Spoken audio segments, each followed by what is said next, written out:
క్లాస్లో అందరూ రాజును చూసి నవ్వేవారు, ఎందుకంటే అతడు చాలా ఆలస్యం చేసే విద్యార్థి.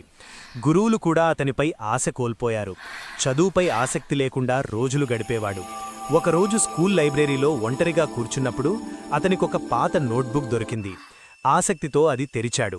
ఆశ్చర్యంగా ప్రతి పేజీ అతనికి కొత్తగా ఆలోచించడం, సమస్యలను అర్థం చేసుకోవడం నేర్పించింది. రోజూ ఆ నోట్బుక్ చదువుతూ రాజు క్రమంగా మారడం మొదలుపెట్టాడు.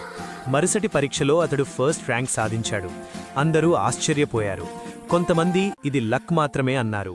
కానీ రాజు ఆగలేదు. ప్రతిరోజూ కష్టపడి చదివాడు. ప్రతి పరీక్షలో టాప్ చేశాడు. చివరికి ప్రిన్సిపల్ కూడా అతని మార్పును గుర్తించారు.